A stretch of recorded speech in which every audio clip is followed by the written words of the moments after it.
जय श्री कृष्ण। कैसे हैं आप? पार्थाय प्रतिबोधितां भगवता नारायणेन स्वयं व्यासेन ग्रथितां पुराणमुनिना मध्ये महाभारतम् अद्वैतामृतवर्षिणीं भगवतीम् अष्टादशाध्यायिनीम् अम्ब त्वामनुसन्दधामि भगवत् गीते भवद्वेषिणी।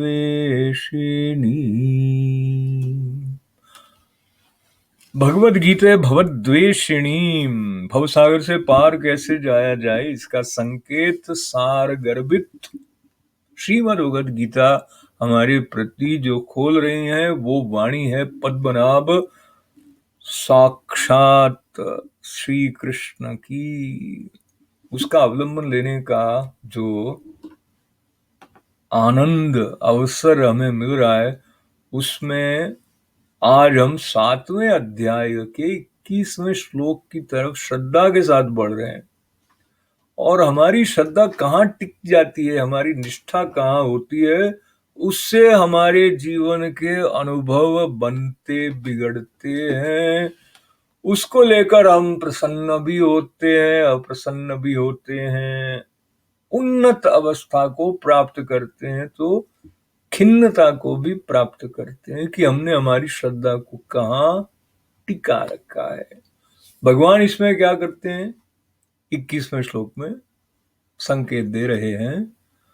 यो यो याम याम तनुम भक्तः श्रद्धयार्चितुमिच्छति तस्य तस्या चलां श्रद्धां तामेव विददाम्यहम्। यो यो याम याम तनुं भक्त श्रद्धयार्चितुमिच्छति तस्य तस्याचला श्रद्धां तामेव विदधाम्यहम्। संस्कृत भाषा अपना अर्थ खोलने के लिए जैसे कि गाय को दूहते समय बछड़ा पहुंचता है तो माँ गौ माता दूध देती है, उस प्रकार से थोड़ी सी श्रद्धा वाला भाव दिखता है तो संस्कृत भाषा भी देव भाषा है, अपने अर्थ खोलती है। देखिए यहाँ जो सकाम भक्त जिस जिस देवता के स्वरूप को श्रद्धा से पूजना चाहता है, उस भक्त की श्रद्धा को मैं यानी श्री कृष्ण उसी देवता के प्रति स्थिर करता हूं। एकदम सरल सरल बात है, बहती हुई बात है। छल छल कृपा का जो प्रवाह है वो इसमें उन्मुक्तता से बरसता हुआ हमारी तरफ जो आ रहा है, उसमें एक आश्वासन ये दिया कि हमारी जो इच्छा है ना, उसकी भी वो अनदेखी नहीं करते हैं। हमारा आग्रह क्या है, हमारी श्रद्धा किसके प्रति है। यो यो याम याम तनुम भक्त, एक गीता जो गान है वो कई श्लोकों में ऐसा उसका मधुर रस प्रवाह है। यो यो याम याम तनुम भक्त श्रद्धयार्चितुमिच्छति। तो इसमें जो सम्मान है मनुष्य का, मनुष्य की निष्ठा का, मनुष्य की श्रद्धा का, उसको भी भगवान मान रहे हैं।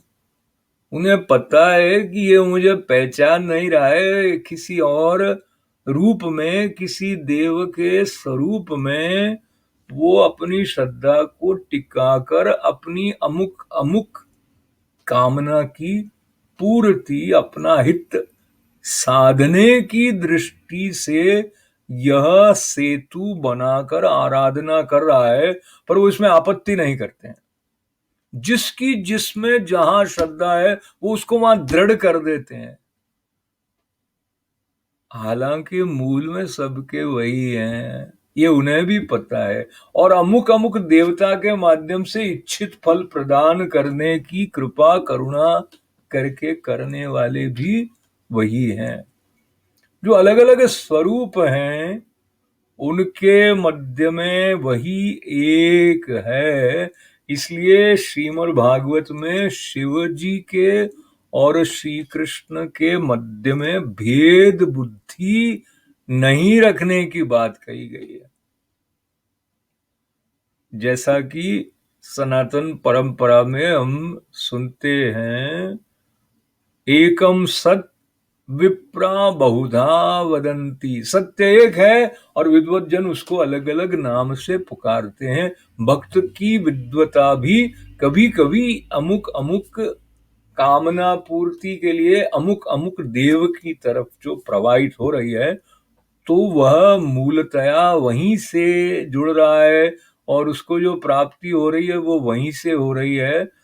और ये जो एक सूक्ष्म अगोचर सा स्थल है, इसकी बात को आगे वाले श्लोक में भगवान और बढ़ाने वाले हैं।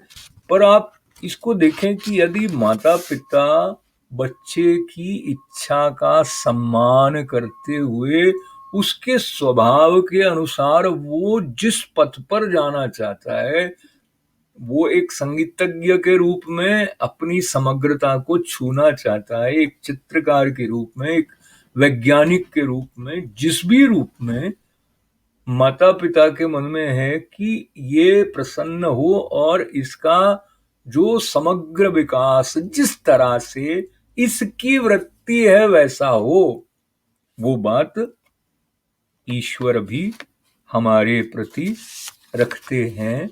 ऐसा आश्वासन इस श्लोक से लेते हुए 22वें श्लोक की तरफ बढ़ते हैं। बात वही आगे जा रही है।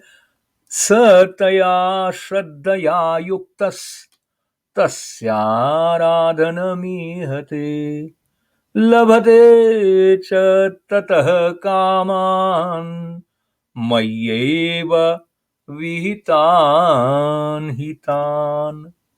वो पुरुष उस श्रद्धा से युक्त होकर उस देवता का पूजन करता है और उस देवता से मेरे द्वारा ही विधान किए हुए उन इच्छित भोगों को निस्संदेह प्राप्त करता है।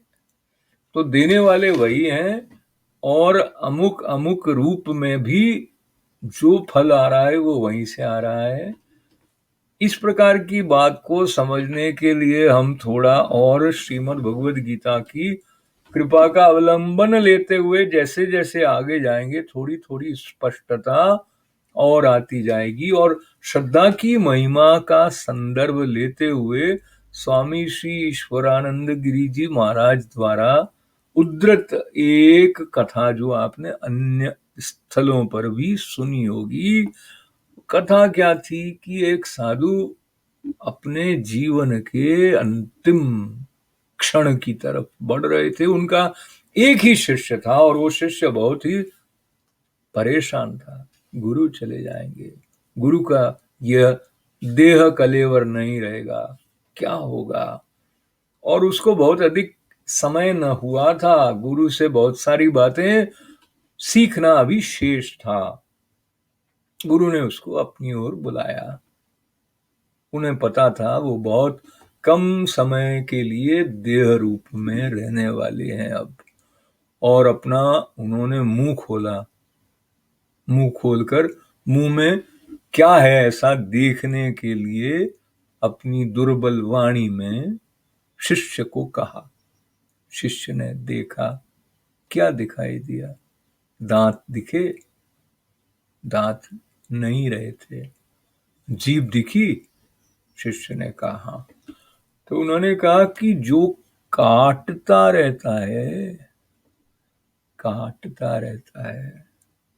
वो नष्ट हो जाता है, जो अपनाता है, स्वाद लेता है, घुल जाता है, वो हमेशा जीव की तरह बना रहता है। और जो अपनाने की दृष्टि से आत्मदृष्टि का संकेत करते हुए स्वामी जी ने सम्मिन्मय संबित जिह्वा जो है उसको प्रयोग करने की बात करते हुए सम जिह्वा की बात भी कही।